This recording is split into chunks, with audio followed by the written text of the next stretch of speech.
कहानी की शुरुआत होती है बहुत समय पहले, जब स्वर्ग से एक छोटी सी बूंद धरती पर आ गिरी। जहाँ वो गिरी वहाँ एक चमत्कारी सनफ्लावर उगाया, एक ऐसा फूल जो किसी भी बीमारी या जख्म को छूते ही ठीक कर देता था। वक्त के साथ सबको इस फूल की कथा मालूम थी, लेकिन इसकी असली जगह कोई नहीं जानता था सिवाय एक बुढ़िया मदर गौथल के। सदियों से गौथल उस फूल की जादुई ताकत से अपनी जवानी को जिंदा रखे हुए थी। वो हर रोज उस फूल के सामने एक खास गीत गाती, फूल सुनहरी रोशनी से चमक उठता और गौथल फिर से जवान हो जाती। मगर एक दिन उसे कुछ सैनिकों की आहट सुनाई दी। वो फूल को टोकरी में छुपाकर भागने लगी। टोकरी पलट गई और फूल का राज खुल गया। सैनिकों ने वो फूल तोड़ लिया और राजमहल में ले आए। वहाँ की रानी, जो माँ बनने वाली थी, गंभीर रूप से बीमार पड़ी थी और अब केवल कोई चमत्कार ही उसे बचा सकता था। उन्होंने उसी फूल का कांढा बनाकर रानी को पिलाया और कुछ ही पलों में वो पूरी तरह तंदुरुस्त हो गई। थोड़े वक्त बाद रानी ने एक प्यारी सी बच्ची को जन्म दिया, रपंजल, जिसके बाल सुनहरी धूप की तरह चमकते थे। राजमहल में खुशी की लहर दौड़ पड़ी। राजा और रानी ने उस रात आसमान में एक सुंदर कंदील उड़ाई और उसी दिन से हर साल अपनी लाडली बेटी के जन्मदिन पर आसमान में हजारों कंदीलें उड़ाने की परंपरा शुरू हो गई। सब कुछ अच्छा चल रहा था, पर एक रात मदर गौथल लौट आई। मदर गौथल, जो अपना जादुई फूल खो चुकी थी, वो महल में चोरी छिपे दाखिल हुई और रापंजल के पालने के पास जाकर वही गीत गाने लगी। जैसे ही गीत की धुन फैली, रापंजल के सुनहरे बाल चमकने लगे, बिल्कुल उसी फूल की तरह। गौथल ने उन बालों को काटने की कोशिश की, लेकिन जहाँ कैंची चली, बाल काले और मुरझा गए। वो समझ गई कि जादू अब रापंजल के बालों में बस गया है और उस रात वो बच्ची को चुराकर भाग निकली। उसे लेकर घने जंगलों के बीच एक ऊंची गुप्त मीनार में जा छिपी। सैनिकों ने महीनों खोज की, पर रापंजल कभी नहीं मिली। राजा और रानी टूट चुके थे, पर हर साल वे आसमान में कंदीले उड़ाते रहे, इस उम्मीद में कि एक दिन उनकी बेटी वापस लौट आएगी। वक्त गुजरता गया। गौथल ने रापंजल को अपनी बेटी की तरह पाला, लेकिन उसे कभी मीनार से बाहर नहीं जाने दिया। रापंजल जब जब बाहर जाने की बात करती, गौथल उसे डराती। बाहर की दुनिया बहुत खतरनाक है, वहाँ डरावने राक्षस रहते हैं जो तुम्हें खा जाएंगे। लेकिन मीनार की दीवारें रापंजल की जिज्ञासा नहीं रोक सकी। हर साल अपने जन्मदिन की रात वो खिड़की से आसमान में उठती कंदीलों को देखती और सोचती, क्या वो मेरे लिए ही उड़ाई जाती हैं? अब 17 साल बीत चुके थे। रापंजल बड़ी हो चुकी थी। उसके बाल इतने लंबे हो गए थे कि पूरी मीनार उनसे भर जाए। वो दिन भर झाड़ू लगाती, पेंटिंग करती, गिटार बजाती, किताबें पढ़ती और अपने प्यारे गिरगिट दोस्त पस्काल से बातें करती। पर फिर भी उसके दिल में एक खालीपन था। वो कहती, कल मेरा 18वां जन्मदिन है, मैं माँ से कहूंगी कि वो मुझे बाहर जाने दे, ताकि मैं उन कंदीलों को अपने सामने देख सकूं। उसी वक्त नीचे से गौथल की आवाज आती।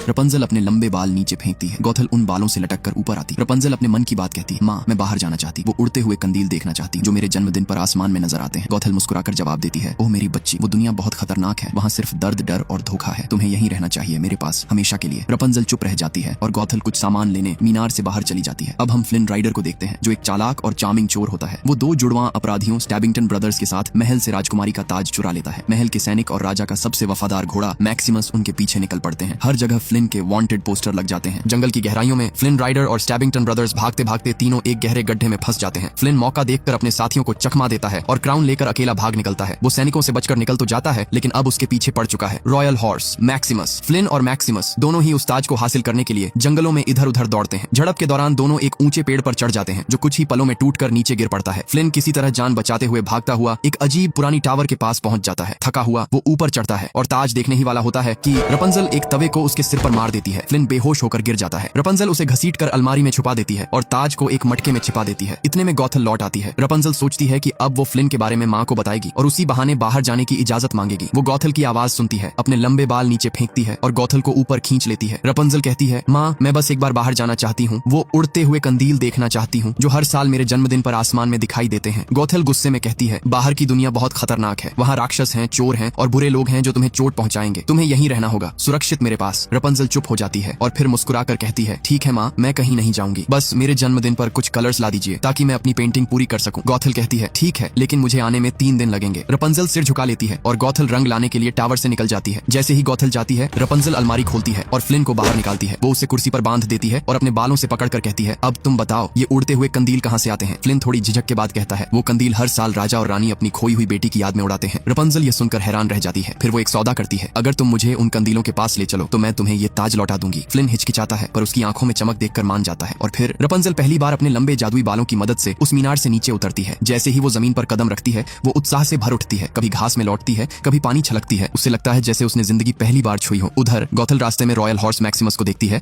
और परेशान होकर टावर की तरफ दौड़ पड़ती है। वो रापंजल को पुकारती है, लेकिन जवाब नहीं मिलता। घबराकर वो एक गुप्त रास्ते से अंदर जाती है और देखती है कि रापंजल वहाँ नहीं है। वो कमरा टटोलती है और देखती है एक बैग पड़ा है जिसमें ताज और फ्लिन का वांटेड पोस्टर है। उसके चेहरे पर डर और गुस्से का मिला जुला भाव आता है। वो जान जाती है कि रपंजल अब खतरे में है। सीन बदलता है। फ्लिन और रपंजल एक अनोखी जगह पहुंच चुके हैं जिसका नाम है द स्नगली डकलिंग। यहाँ हर तरफ लुटेरे, चोर और गुंडे बैठे हैं। फ्लिन का प्लान होता है वो रपंजल को इनसे डरा देगा ताकि वो वापस टावर लौट जाए, लेकिन प्लान उल्टा पड़ जाता है। गुंडे फ्लिन का वांटेड पोस्टर देखते हैं और उसे पकड़ लेते हैं। वो बाहर सैनिकों को बुलाने जा ही रहे होते हैं कि रपंजल बीच में आ जाती है। वो सबको रोककर कहती है, मेरा एक सपना है और मैं उसे पूरा करना चाहती हूँ, लेकिन अकेले नहीं, मुझे इस पर मेरा भरोसा है। उसकी सच्चाई और मासूमियत देखकर वो सब धीरे धीरे पिघलने लगते हैं। रपंजल मुस्कुराकर उनसे पूछती है, क्या तुम्हारा कोई सपना नहीं है? और तभी सबका मूड बदल जाता है। सभी अपने अपने सपनों के बारे में बताने लगते हैं। वो एक खुशगवार गाना गाते हैं जिसमें हर किसी का सपना जिंदा हो उठता है। उसी दौरान सैनिक और मैक्सिमस वहां पहुंच जाते हैं। एक गुंडा रपंजल और फ्लिन को एक गुप्त दरवाजे से बाहर निकालता है और कहता है, जा अपना सपना पूरा कर लड़की, और पीछे मुड़कर मत देखना। गुफा के उस अंधेरे रास्ते से गुजरते हुए रपंजल और फ्लिन किसी तरह दूसरी तरफ निकल आते हैं, लेकिन पीछे से मैक्सिमस फ्लिन की स्मेल पकड़ लेता है और सैनिकों को उस गुप्त रास्ते तक पहुंचा देता है। इसी दौरान गॉथल भी रपंजल की तलाश में वहां पहुंचती है। वो एक गुंडे को डराकर उससे सब कुछ उगलवा लेती है कि रपंजल और फ्लिन अब साथ हैं। वही रपंजल और फ्लिन गुफा से बाहर तो आ जाते हैं, लेकिन आगे एक गहरी खाई उनका रास्ता रोक लेती है। पीछे से सैनिक और मैक्सिमस भी पहुंच चुके होते हैं। रपंजल अपने लंबे बालों को झूले की तरह इस्तेमाल करती है और खुद को दूसरी तरफ झुला ले जाती है। फ्लिन पीछे फंस जाता है। वो तवे की मदद से सैनिकों से लड़ने लगता है, लेकिन अब सामने है मैक्सिमस जो तलवार लेकर उसके साथ जोरदार लड़ाई शुरू करता है। फ्लिन बच नहीं पाता। उसी वक्त रपंजल अपने बालों से उसे पकड़ती है और खींचकर दूसरी तरफ ले आती है। दोनों किसी तरह बचकर निकल तो जाते हैं, लेकिन पीछे से डैम टूट जाता है और भयंकर बाढ़ का सैलाब उन पर टूट पड़ता है। रपंजल और फ्लिन एक गुफा में जा घुसते हैं। अंदर आते ही बड़े पत्थर गिरते हैं और गुफा का मुंह पूरी तरह बंद हो जाता है। पानी तेजी से भरने लगता है। फ्लिन बाहर निकलने का रास्ता खोजता है, पर इस कोशिश में उसके हाथ में गहरा जख्म लग जाता है। अब उन्हें यकीन हो जाता है कि वो दोनों मरने वाले हैं। पानी उनके कंधों तक भर चुका है। उस सन्नाटे में दोनों एक दूसरे से अपने राज बांटते हैं। फ्लिन कहता है, मेरा असली नाम यूजीन फिट्जहर्बर्ट है। रपंजल उसे बताती है, मेरे बालों में जादू है। वो आंखें बंद करती है और धीमी आवाज में एक गीत गाने लगती है, जिससे उसके बाल सुनहरी रोशनी से जगमगा उठते हैं। उसी चमक में उन्हें दीवार के पीछे एक छिपा हुआ रास्ता दिखाई देता है। दोनों मिलकर पत्थर हटाते हैं और नदी के रास्ते बाहर निकल आते हैं। दूसरी तरफ गॉथल झाड़ियों में छुपी हुई स्टैबिंगटन ब्रदर्स को देख रही होती है। वो दोनों फ्लिन को मारने की बात कर रहे होते हैं। गॉथल उनके सामने आती है, उन्हें ताज देकर कहती है, अगर मेरी फ्लिन राइडर से बदला लेने में मदद करोगे तो मैं तुम्हें इससे कहीं ज्यादा कीमती चीज दूंगी। लालच में वो दोनों उसके साथ हो जाते हैं। उधर रपंजल यूजीन के हाथ पर अपने बाल लपेटती है और गाना गाकर उसका जख्म ठीक कर देती है। यूजीन हैरान होकर पूछता है, ये जादू कैसे काम करता है? रपंजल मुस्कुराकर कहती है, माँ ने बताया था कि मेरे बाल जन्म से ही जादुई हैं, लेकिन अगर इन्हें काट दिया जाए तो इनका जादू हमेशा के लिए मिट जाएगा। इसलिए मैंने कभी अपने बाल नहीं काटे और कभी उस मीनार से बाहर नहीं निकली। यूजीन थोड़ी देर चुप रहता है, फिर कहता है, मैं एक अनाथ हूँ, कभी किसी का नहीं था, पर अब लगता है शायद किसी का बन सकता हूँ। दोनों की आंखों में एक अजीब सी चमक आने लगती है। वो बस एक दूसरे को देखते हैं और पहली बार दिल से मुस्कुराते हैं। रात बीतती है। यूजीन आग के लिए लकड़ियां लेने बाहर जाता है। उसी समय गॉथल चुपके से आती है और रपंजल के सामने खड़ी हो जाती है। वो कहती है, चल मेरे साथ, ये लड़का तुम्हें धोखा देगा। रपंजल हिम्मत से कहती है, नहीं माँ, यूजीन मुझे चाहता है। गॉथल हंसकर कहती है, तो ये रहा तुम्हारा सबूत। वो उसके सामने ताज रख देती है। अगर वो सच में तुम्हें चाहता है तो देखना क्या वो इस ताज को छोड़ देगा। गॉथल ये कहकर अंधेरे में गायब हो जाती है। थोड़ी देर बाद यूजीन लौट आता है और रपंजल जल्दी से वो बैग छुपा देती है। अगली सुबह यूजीन की नींद खुलती है तो सामने खड़ा है मैक्सिमस, जो अब भी गुस्से में है, लेकिन रपंजल उसे शांत करती है और कहती है, हम सबका एक सपना होता है, क्यों ना तुम मेरा सपना पूरा करने में मदद करो। उसकी मासूमियत देखकर मैक्सिमस भी पिघल जाता है। वो यूजीन से सुलह कर लेता है और दोनों अब उसके साथ शहर की तरफ रवाना हो जाते हैं। वहाँ किंगडम में बहुत चहल पहल है, क्योंकि आज रात लैंटर्न फेस्टिवल होने वाला था, जिसकी सभी तैयारी कर रहे थे। रपंजल अपने लंबे बालों के उलझने से परेशान होती है तो यूजीन उसकी मदद करता है, उसके बाल संवारता है। छोटी बच्चियां उसकी चोटी बनाती हैं और सब उसकी खूबसूरती पर मोहित हो जाते हैं। रपंजल उनके साथ हंसती है, गीत गाती है और सूरज की आकृति की एक खूबसूरत रंगोली बनाती है।